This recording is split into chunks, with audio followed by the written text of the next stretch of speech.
Race கோர்ஸுக்கு notice கொடுத்த பின்னர் என்ன நடவடிக்கை எடுக்கப்பட்டிருக்கிறது என்பது தொடர்பாக தற்போதைய அண்மை செய்தியை பார்க்கிறோம். கிண்டி ரேஸ் கோர்ஸுக்கு நோட்டீஸ் கொடுத்த பின்னர் நடவடிக்கை எடுக்கப்பட்டிருப்பதாக சென்னை உயர்நீதிமன்றத்தில் தமிழ்நாடு அரசு உறுதியளித்திருக்கிறது. தொடர்பான கூடுதல் விவரங்களோடு இணைகிறார் சிறப்பு செய்தியாளர் ரகுவரன். விவரங்களை பதிவு செய்யலாம்.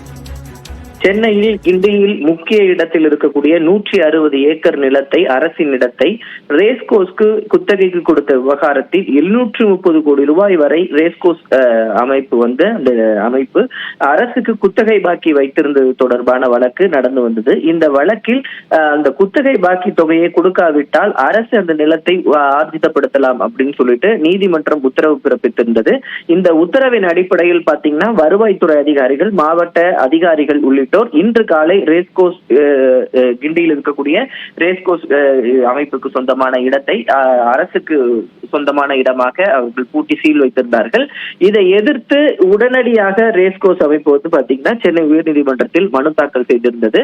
அந்த வழக்கானது தற்போது விசாரிக்கப்பட்டதில் அதில் முறையான எங்களுக்கு கால அவகாசம் கொடுக்காமல் இந்த இடத்தை அவர்கள் எடுத்துக்கொண்டார்கள்.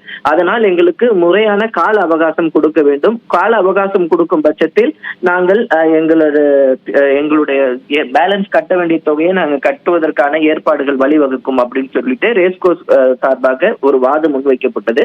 அதன் அடிப்படையில் நீதிபதிகள் என்ன சொல்லியிருக்காங்க அப்படின்னா, முறையான அந்த கால அவகாசம் அவர்களுக்கு கொடுத்த பிறகு இந்த நிலத்தை நீங்கள் எடுத்துக்கொள்ளலாம், அவர்கள் பதில் என்ன என்று பார்ப்போம் அப்படின்னு சொல்லிட்டு அவங்களுக்கான அந்த டைம் கொடுத்திருக்காங்க. அதை அரசாங்கம் முடிவு செய்யணும்னு சொல்லியிருக்காங்க. நேர காலம் கொடுக்கும்போது அதன் அடிப்படையில அதன் பிறகு ரேஸ்கோர்ஸினுடைய இடத்தை நீங்க எடுத்துக்கலாம் அப்படின்னு சொல்லிட்டு நீதிபதி அவர்கள் ஒரு கைட்லைன்ஸ் கொடுத்திருக்கிறாங்க. நன்றி ரகுவரன் விவரங்களுக்கு. மற்றொரு அண்மை செய்தியையும் பார்க்கலாம். போலி என்சிசி பயிற்சி முகாம் நடத்த சிவராமனுக்கு உதவிய அரசு பள்ளி என்சிசி அலுவலர் கோபு சஸ்பெண்ட் செய்யப்பட்டிருக்கிறார். தற்போது சிவராமனுக்கு உதவியதாக கைது செய்யப்பட்ட என்சிசி அலுவலர் கோபு தற்போது சஸ்பெண்ட் செய்யப்பட்டிருக்கிறார். அண்மை செய்தியாக பார்க்கிறோம்.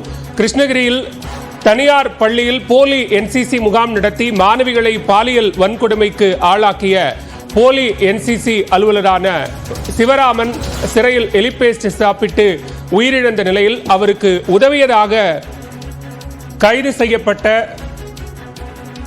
அலுவலர் தற்போது சஸ்பெண்ட் செய்யப்பட்டிருக்கிறார். வழக்கில் 16 பேர் கைது செய்யப்பட்ட நிலையில் சிவராமன் தற்கொலை செய்து கொண்டார். இந்த நிலையில் தற்போது காவேரிப்பட்டினம் அரசு பள்ளி என்சிசி அலுவலரான கோபு கைது செய்யப்பட்டிருக்கிறார்.